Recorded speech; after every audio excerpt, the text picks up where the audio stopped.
All right, let's talk about a moment that causes pure panic for pretty much every single new nonprofit founder.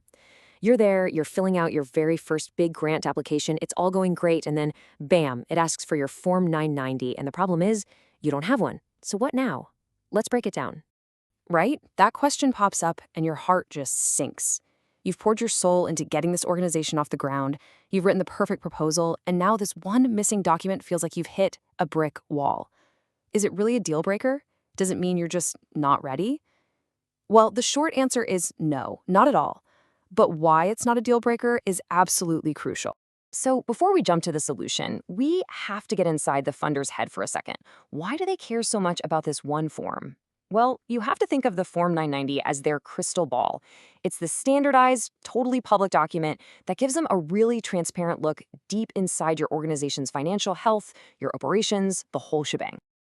And what does this crystal ball actually show them? Oh, just about everything. They're looking at where your money comes from to see if you're relying on just one source. They're definitely checking how much you spend on your actual programs versus, administrative overhead. They're looking for trends, the quality of your board, even what you pay your staff. It is a full-on organizational, physical, all-in-one handy document. Okay, listen up, because this is the single most important part of this whole explainer. When a funder sees you don't have a Form 990, their mind immediately goes down one of two very, very different paths. And the reason why it's missing changes absolutely everything. So on one path, you're just too new to file. Your first deadline hasn't even happened yet. A funder looks at that and thinks, okay, that's totally understandable. It's a legitimate absence. But on the other path, you've missed filings you were required to make. Now, to a funder, that is not an oversight.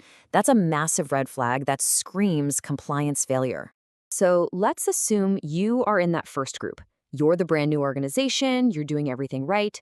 Good news. There is a super clear and effective strategy to not just deal with this, but to actually turn the situation into a strength and get that funding. Your whole strategy really just boils down to 3 simple steps. First, you have to get out in front of it, explain the situation before they even have to ask. Second, you have to fill that information gap with other financial documents. And third, you want to be smart about where you're putting your energy, focusing on funders who actually like to support new organizations like yours. And here is a perfect, you can literally copy and paste this example of what that proactive explanation looks like. A simple sentence just like this, right in your cover letter, instantly changes the game. You go from being a potential question mark to a competent, transparent leader who knows what's up. It proves you're on top of your stuff. Now we have to look at the other side of that coin. What happens if your Form 990 is missing because you just failed to file it? This isn't just a hurdle anymore. This is a path that can slam the door shut on pretty much all of your funding hopes. And here's why it's so serious. Funders don't see this as a simple paperwork mistake. They see it as the tip of the iceberg. What's underneath, they assume, is poor management, a lack of oversight, maybe a fundamental failure in how your organization is run. It just completely shatters their trust in you. And believe me, the consequences go way beyond losing out on a grant. The IRS has a very, very strict rule here. If you fail to file your required return for 3 years in a row, just 3, they will automatically revoke your 501c3 tax-exempt status. No appeals, no second chances. It's just gone. So if you do find yourself in this situation, the path forward is clear, but it takes real discipline. You have to stop all grant applications immediately. Your one and only job is to get your house in order, file all those late returns, pay the penalties, and get back in good standing with the IRS. That's it. Okay, let's bring it back to the positive path, back to our new compliant nonprofit. You know you need to explain what's going on and provide some alternatives. So what exactly should you have ready to go in that documentation package?